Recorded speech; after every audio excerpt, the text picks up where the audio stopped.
Everything that we do in the business world is focused on making money. That's what the indicator that you try to assess how successful we are. In the business world, there's nothing else. So that kind of squeezed out all kinds of social orientation of human life and human activity. And that's not a tenable situation. And that untenable situation is created by the structure that we have. I said business doesn't have to be always money-centered, always self-centered, always, or many times obsessed with money. Because human beings are not always about money. Human beings is much bigger than just money-making machine. We are not robots. We are human beings. We take care of ourselves individually. At the same time, we take care of everybody else. We take care of the planet itself. And business world doesn't have that orientation. So at the moment, we can do that. We can create a different kind of business, which is not money-centered. Want to focus to develop your skills. The guy was the new owner of a baseball team that was in the basement of the league when he took it over. He went to the picture and he said, "What is your best throw?" He said, "Well, I got a good curveball and I've got a good fastball." And he went on talking about his different throws. He said, "But tell me this, what is your best throw?" He thought for a moment. He said, "I've got a good fastball." He said, "That's all I want you to work on. Nothing else. Just develop your fastball." The next year, they went to the World Series. Most people don't know where their fastball is. Most people go through life never discovering what their talents are. Most people never develop their talents.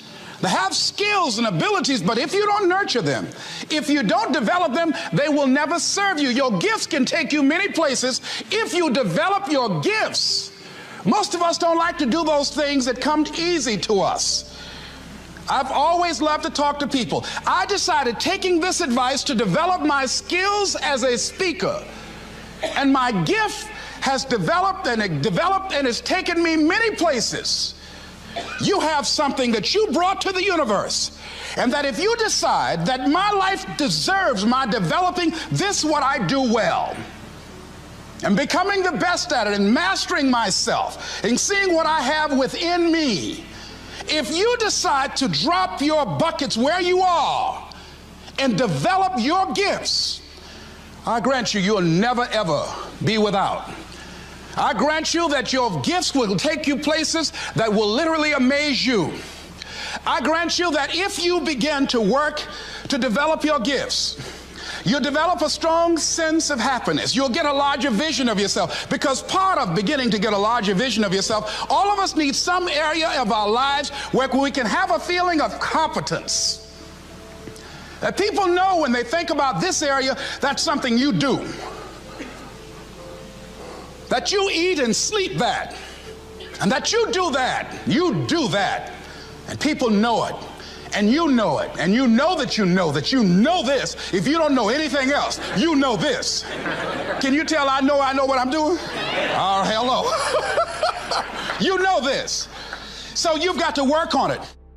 For me, it was so much fun to me to sit in my room and make faces and talk to myself in different voices and things, and I'd go, that looks like Sammy. Yeah, it is like Sammy, you know? Yeah, he does that, you know, and that, I'd just sit for hours doing that, and my parents were so worried. They would, you know, they would say, you know, my mother tried to scare me with the spiritual thing, you know, it's just like, if you don't stop doing that, you're going to see the devil, you know, that kind of thing, and I, of course, that, you know, that just made me do it more. I mean, I got a lot of support from my parents. That's the one thing that I always appreciated, was that they didn't tell me I was being stupid. They told me I was being funny. That was the difference. When you were 15, your father took you to a comedy club to perform. Yeah. My mother dresses me in a polyester suit, tells me, you know, this is what all the boys are wearing, and sends me down there. My father helped me write my act, and I went down to the comedy club, and the owner of the club had this little thing that he liked to do where he would stand backstage with a microphone and all kinds of fun effects and, you know, heckle new comedians. And so when I got up there, it was just horrendous. He was like backstage going, totally boring, totally boring, totally boring. They were playing, you know, excerpts from Jesus Christ Superstar, like, you know, crucify him, crucify him, crucify him, that kind of thing. So You know, when you go through a few of those experiences, you kind of develop a thick skin when it comes to being ridiculed or whatever. Why didn't you give it up? I couldn't. I mean, I don't have a trade. You will go through things, and while you're going through them, you can't understand why it's happening to you. But after you go through it, you get back and you look at it and you say, oh, now I understand why I needed that lesson. Have it ever happened to you? Raise your hand. Has it ever happened to you that I couldn't understand it then, but after I got through it, then I saw that that was preparing me for bigger and better things.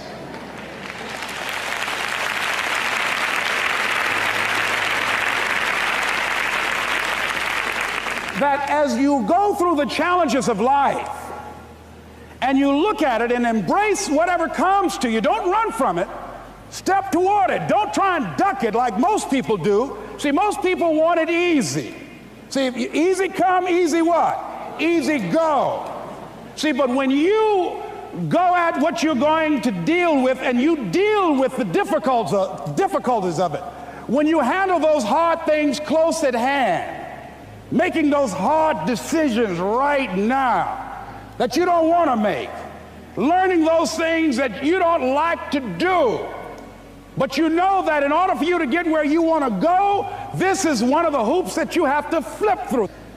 And I'm saying to you, whatever you got to do, do it, because if you don't, life is going to whoop you until you surrender and say, okay, all right, I cooperate, okay, I learned, okay. It had to wear me out a long time. So if it's hard, then do it hard.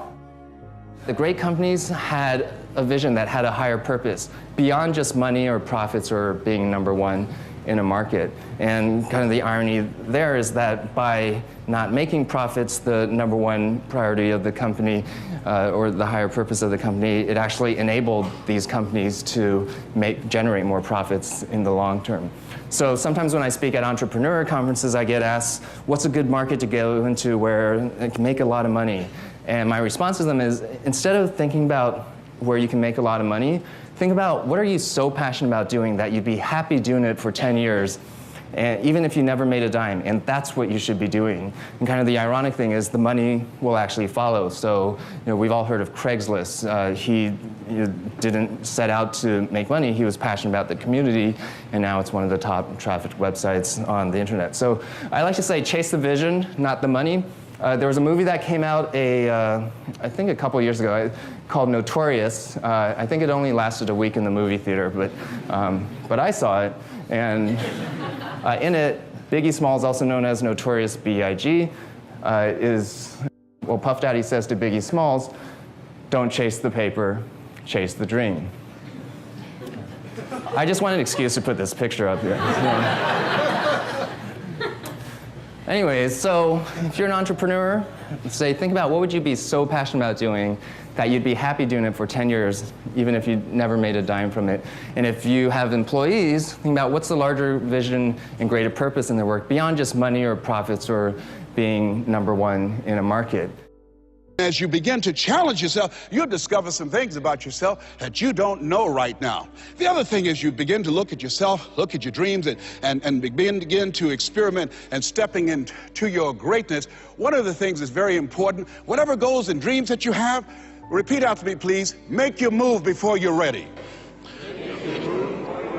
You have Price Pritchett, who's a great motivator and trainer. He said, make your move before you're ready. We're instructed in life to walk by faith and not by sight. See, you want to really begin to stretch yourself. You want to become a risk taker. You want to raise the bar on yourself. Most people won't do that. See, most people engage in low-life living, low-risk living. Viscott said, if you're not willing to risk, you cannot grow. And if you cannot grow, you cannot become your best. And if you cannot become your best, you can't be happy. And if you can't be happy, then what else is there? I like what Helen Keller said, life is short and unpredictable. Eat the dessert first. And so you want to begin to take some chances. You want to begin to challenge yourself and make it okay to fail and learn from your failures. Don't allow fear of failure and the allure, the attractiveness of playing it safe in life to draw you in. You are unusually fearless and willing to go in the face of other people telling you something is crazy. And I know a lot of pretty crazy people, you still stand out. Where does that come from, or how do you think about making a decision when everyone tells you this is a crazy idea? Or where do you get the internal strength to do that? Well, first of all, I'd say I actually think I feel fear quite strongly. So it's not as though I just have the absence of fear. I feel it quite strongly. But there are just times when something is important enough, you believe in it enough, that you do it in spite of the fear. So speaking of important things. Like people shouldn't think, people shouldn't think, well, I feel fear about this and therefore I shouldn't do it.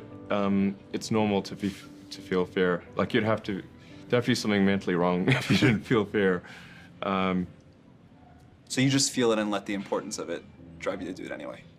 Yeah, actually something that can be helpful is fatalism, to some degree. If you just accept the probabilities, then that diminishes fear. When starting SpaceX, I thought the odds of success were less than 10%, and I just accepted that actually probably I would just lose everything. But that maybe would make some progress if we could just move the ball forward. Even if we died, maybe some other company could pick up the baton and keep moving it forward, so that would still do some good. Yeah, same with Tesla. I thought the odds of a car company succeeding were extremely low. And I think it is befitting that I go out of boxing just like I came in, defeating a big, bad monster that nobody could destroy. A hard punch. I'm the underdog. If he hits me, I'm in trouble, like the Sonny Liston fight. But I came back and I shook the world and I got Liston.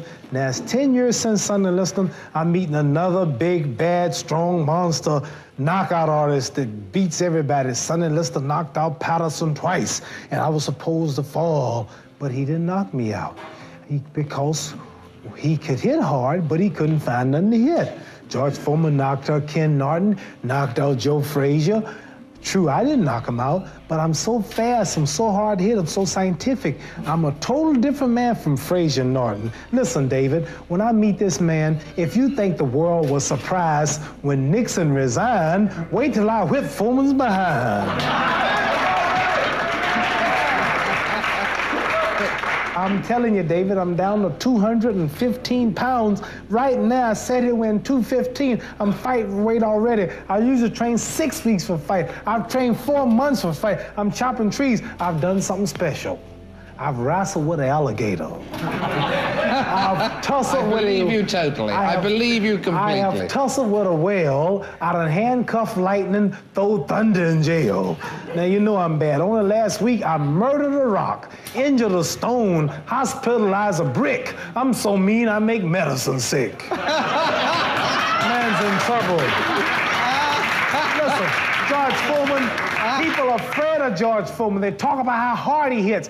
The world has been deceived. You listen to me now. I've never told you wrong. The man don't hit hard. He knocked Joe Frazier down 6 times. He got up 6 times. Joe King Roman, his Tokyo, Japan fight, the Puerto Rican champion, knocked him down 3 times. He jumped up 3 times. He knocked Ken Norton down 4 times. He jumped up 4 times. When have you ever saw the man say 7, 8, 9, 10, count his man out? When I hit Sonny Liston the second fight, he stayed out for the count of 10. Zora Foley stayed out for the count of 10. Cleveland Williams stayed out for the count of 10. What few I have knocked out stayed down. Sugar Ray Robinson knocked him out for the count of 30. Joe Louis, Marciano, Jack Dempsey, Jack Johnson, Archie Moore, Ezra Charles, they knock him out cold. So this man has never knocked nobody out cold. He's a bully. He's slow. He has no skill, no footwork. He's awkward. And I have been given him a name. I named Floyd Patterson the Rabbit. I named Sonny Liston the Bear. And he shall be known as officially as the Mummy. I always tell people the most valuable lesson I got from my mentor, Jim Rohn, was I asked my father, worked 2 jobs. We were always broke. We had no money for food. And we lived in a community we moved to, which was, I thought they were all rich and we were on the other side of the tracks. It was a lower middle class, but compared to where we lived before, these people seem rich compared to us. And I just didn't understand it. And Jim said to me, Tony, it's not about the value of your soul, it's about the value of you in the marketplace. And your father's skills are not that valuable. He was an underground parking attendant, and he would take people's ticket and make change. Well, the research now shows, it's being done at Yale, it's being done overseas in England as well, and they found that 40% of all jobs they project in the next 10 years are going to disappear because of technology. It's going to be replaced by an algorithm, it's going to be changed. All these guys on Wall Street, you're seeing all these algorithms take over and they're getting rid of all these traders, right? It's changing radically in these hedge funds. There's 3 million truck drivers. Self-driving cars are here. In the next 5 years, they will be the standard, certainly within 7 or 8 years. Are you going to hire someone who can only work 8 hours a day and sometimes gets drunk or can make a mistake when you can buy a machine, write down the machine, and be in a position where it works 24 hours a day driving? But no one is telling these drivers this, and they have to retool now. So technology is the biggest challenge. Labor is less valuable because of efficiencies with technology, and it's going to get better and better for technology, which is scary when you think about what's going to happen for jobs. So I say to people, you've got to participate in your own rescue. You've got to retool yourself. The idea that Bernie Sanders has of providing free education sounds wonderful, but the education he wants to do is community college. There are no skill sets in community colleges today, for the most part, that are going to prepare you for the economy or a job that's there. So what is that going to do? You're just going to waste more money, more time. We need to retool ourselves. The government's not going to do it for you. As jarring and strange as change can be, there were times when it was hard to imagine that my life would be what it is today. Especially the time when my son and I were living in that bathroom. Maybe you remember that scene in the movie. There was a highly polished sheet metal piece over a sink. It wasn't a mirror, but it served as a mirror. And I had to wash myself in that baby every day, wash my baby in that sink, and I had to ask myself some very predictable questions. What happened? Why did this happen? Why did that happen? But the most difficult question I had to get through was, how did I get here? And the answer was even more brutal. The answer was, I drove here. I had something to do with it. You can't change something until you own it. So if you're 50 plus and you're sitting out there and pointing fingers at other people, you can do that for a long time. But it's hard to look in the mirror and say, how did I get here? And have the answer be, I drove here. I had something to do with it. It's uncomfortable to admit that, well, I made some bad decisions. I made some investments I shouldn't have made. I had something to do with it. When that man sold me that house for no money down, I should have told him what he could do with that house. Huh? When I signed that adjustable rate mortgage, we all know these things only adjust upwards. No one's ever going to call you and say, guess what? You're going to pay less for your money in your house next year. Ain't going to happen. So the idea of I drove here is empowering, because the other side of it is, if I drove here, that means I can drive out of here. I have to own it. In that bathroom, I finally had to understand what my mama used to say to me, when she would say, boy, the cavalry is not coming. Ain't no backup. I was 28 years old when that part of my life happened. Change was coming fast. And you know what? Change is everywhere, all the time. Social change, technological change, and the most potent of all, personal change. The most urgent question today is not so much as what are my values and who are we? The urgent question in these times of constant change is, how exactly are you going to navigate these new realities? Put another way, what are you going to do? Thoughts that we have, we think there are thoughts, so it makes it really hard to change them. And people meditate and try to not think thoughts. Show me somebody that's done that successfully, consistently. They're full of shit. Right? Everybody, the mind thinks thoughts. But here's the distinction. If I told you 100 years ago we're going to fly to the moon and back, you would have called me a lunatic. That's where the term comes from. And people still use it, and it doesn't make any sense, because a lunatic is somebody who thought we go to the moon and back and we've done it, right? I didn't know that. Yeah, that's where the term comes from. That's where it comes crazy. from. But if I would have told you 100 years ago that there's going to be a box in your pocket and you're going to pull this thing out, you're going to hit a couple buttons, and then it's going to capture invisible waves that are drifting around the earth and bring the waves in, and you're going to see somebody on the other side of the earth and you're going to talk to them, you're totally nuts. thoughts are those invisible waves. And when you use your body in a certain way, if I sit like this, I'm gonna tap into a different channel of those waves than if I'm sitting like this. Kind of like a TV set. If I turn one channel, it might be a comedy channel. I'm gonna see a lot of laughter. Turn another one, it's a horror channel. Turn another channel, it's a romance channel. This is what changes which of those waves you touch in. So if you can start to realize that your thoughts that you think are your thoughts, there's nothing unique about your thoughts. They've been around for thousands of years. You're just tapping into them because of what you're doing with your body that makes you either fearful or passionate or courageous or whatever you're feeling. As you go in those states, you get different thoughts. So what I want people to see is that learn how to just see those thoughts go by. Learn how to be entertained by those thoughts. Because I have crazy thoughts, but what I've gotten good at is going, look at that crazy thought. That's not me, that's the mind. Not your mind, because if it's you, how do you change you? Pretty hard. But I really, truly know I haven't heard a thought come out of you that's original. You've called them your thoughts, but they're not. You've stolen them. They've been around forever. When you see that, it's easier to let go of them. And letting go of those thoughts is one of the ways that you free yourself. And again, the more you do it, just like a muscle, you get better and better and better. And all of a sudden, the shit that used to make you crazy or stressed out, I'm like, how many things have you worried about that never came to be? And some people, their life is good, so they worry about other people, so they're never not worried, right? So it's really just a pattern. If you want wealth, real wealth is not just money, it's emotion. It's like, what are we really after in money? You don't want money, you don't want pieces of paper with the pictures of deceased notables on it. You want what you think money will give you. You think it'll give you freedom or security or stability or love. It won't give you love, it'll get you sex, it won't get you love, money won't, right? So really what you're after is the emotion. And so what I want people to get is the emotion they want now, and all it is a new habit. It's learning to discipline this mind, right? By realizing the mind thoughts are out there and letting them float by and constantly coming back to what can I love about this? What can I appreciate? It's like, if you can learn to love or at least appreciate, start to enjoy the things that you used to get upset about, how much freedom would you have?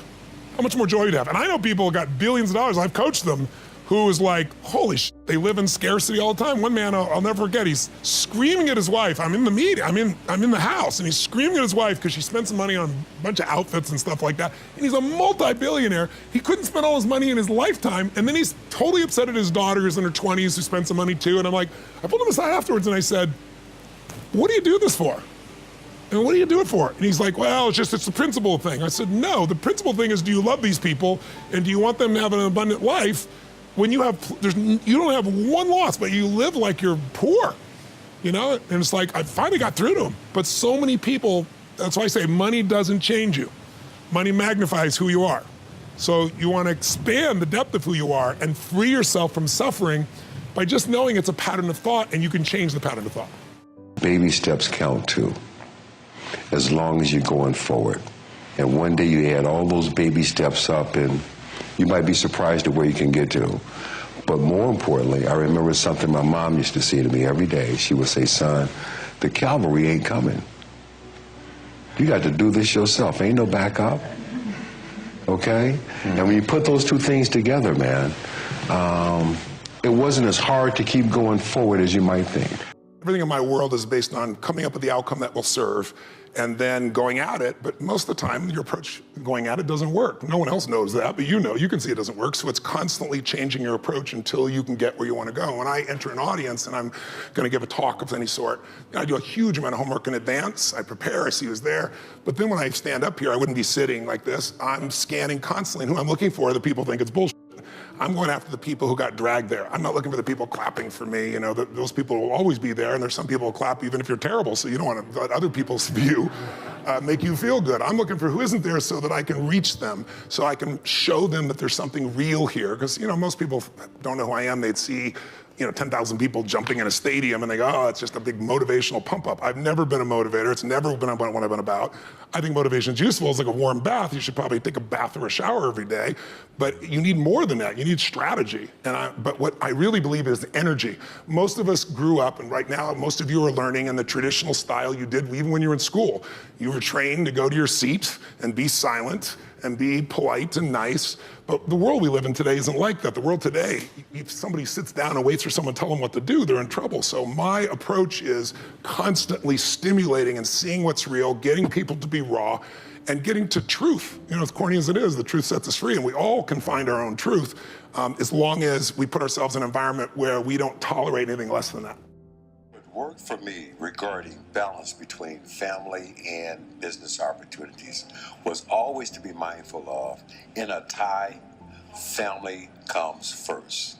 My child always came first. If you've managed your relationships properly, the business presentation you're so concerned about, the big conference call that cannot happen without you on the phone, all those things can be rescheduled. But your son is going to have one first baseball game. Your daughter's going to have one first dance recital, and you gotta be there. In a tie, family wins. How you motivate key employees, I believe, is number one. You gotta respect them.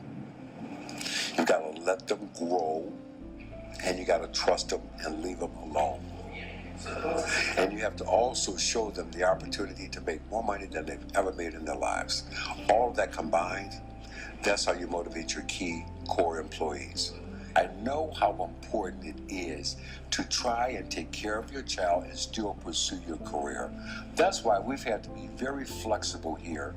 In regards to children, it's very, very important to have an environment where people who have children, if they need to, can bring their child to work. But the deal is, you know what? If you can bring your little boy or your little girl to work, I can bring my dog. And that's the deal. I get inspiration from the people that I meet when I'm on the road 200 days a year. I get to see and meet and hear from people who are doing incredible things in their own lives and not waiting for someone else to come and do them.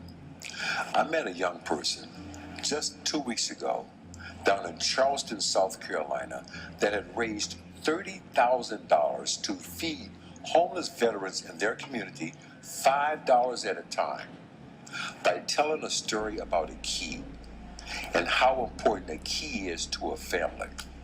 $30,000, $5 at a time, and the person that did it is 11 years old. Those are the people that inspire me. I firmly believe this, and I know it to be a fact. 50% of all the companies in the Fortune 500 were started in a bear market or a recession. This is the time to pursue greatness. But the key is, you've got to be doing something that you're truly passionate about. It cannot be, I just want to make money. It can't be that. It's got to be something that the sun can't come up soon enough in the morning because you want to go do your thing. How do you know, listen, I was good today, but I want to be great? What are the metrics you use? I mean, is there data you get back? How do you improve? Well, we have all the social media data, which we use big data to take a look at, but I also look at it individually because there's nuances that you pick up in that way. So I feed that, look at that. But my biggest piece is watching the audience, and then, you know, every day of my life, I get feedback. I'm walking down the street, a dozen people come and tell me these beautiful stories, how their life has changed. And very much like she shared earlier, they'll give me way too much credit. So I always straighten out and go, look, you did this, I'm glad I got to help. And I try to keep that balance with everybody. But my measurement is both emotional state impact as well as execution. Did they lose 20 pounds? Did they go turn their business around? You know, my business is organized around, I really want to help people improve all the qualities, areas of their life, but there's about 7 that matter the most. It's your body, it's your emotions, it's your relationships, it's the way you manage time, it's finances, it's your work, and it's the spiritual side of life. And so what I spent my life doing is modeling people that are the best in the world. You find a couple who've been together for 65 years in their 80s, late 80s, and they're still making love and passionate, not just hanging out. They're not lucky, they're doing something different. So I'm constantly finding those patterns so that hopefully I can compress decades into days. I can learn from those decades of life experience, save it, bring the answer here to myself and others, and see a measurable impact. Probably my favorite scene from that whole movie, directly related to education, it was not written as you saw it. The scene I'm referring to is the scene that took place on the basketball court. Our writer had a very dim, dark view of the world, and when the little boy said his dream was, I'm going to become a ball player, the father said, forget that. It'll never happen. I couldn't do it, so you can't do it. I went up to Will Smith on the set that day, and I said, you can't tell that to that little boy. because that's not what my mother told me. You can't tell him what he cannot do. We tore up the script, and what we wrote was, and I've heard from so many parents, and especially parents of children with special needs. I've heard from so many parents every day. I tell my son, I tell my daughter every day, don't ever let somebody else tell you what you can't do. When somebody else is saying,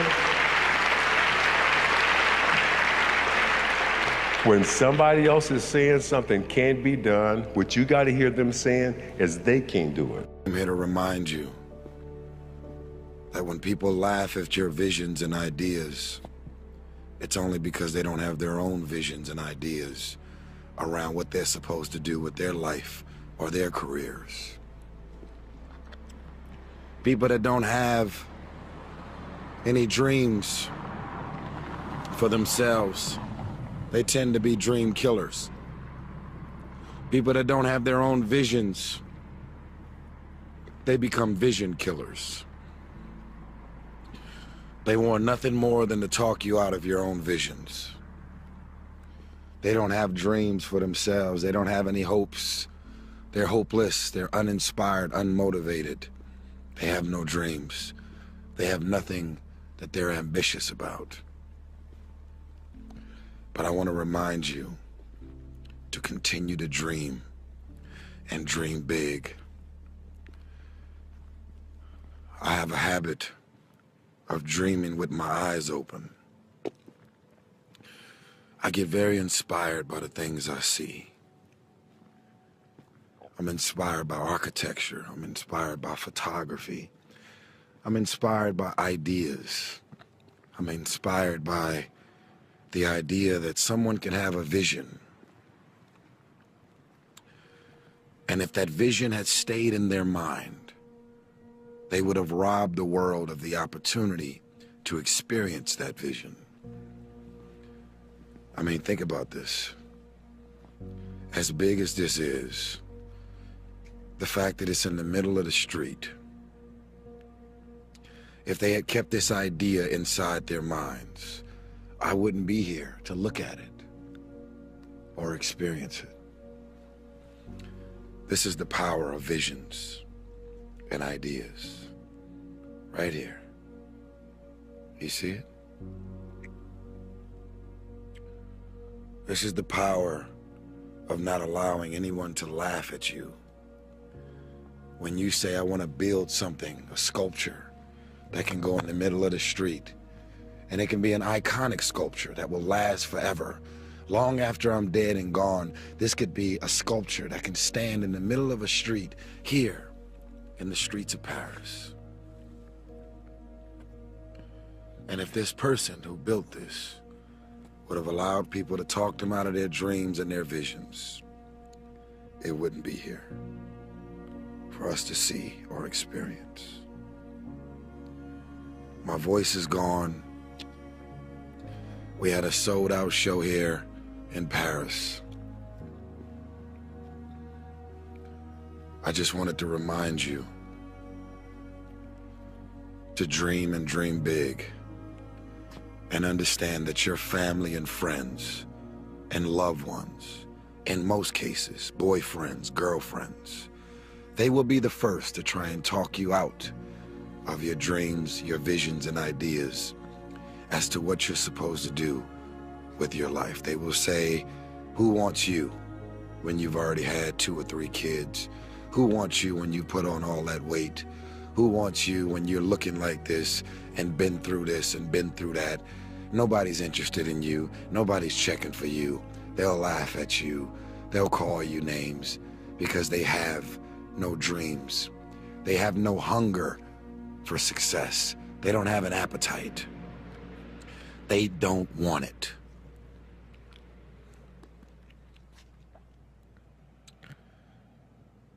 I want to win so bad. My hunger and appetite for success is intimidating. It scares the shit out of people. I come up with new visions and ideas every single day. And people around me say, slow down, stop. You're doing too much. Your appetite is too big. I can't help myself. I want to win.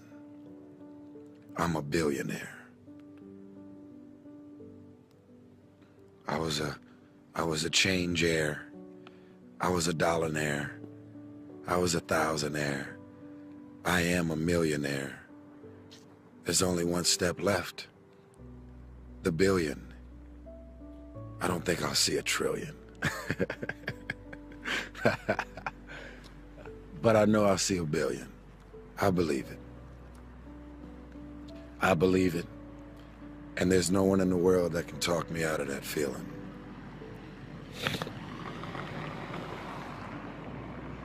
Sending my love all the way from Paris. If you make it to the end of this video, I want you to write, only those that can see the invisible can do the impossible. You have to be able to see what doesn't exist in order to be able to pull off or achieve what in most people's minds seems to be impossible. Only those that can see the invisible, being able to see what's not there. What is your vision? What is your idea? What was that God-sent dream? Only those that can see the invisible can do what seems to be impossible.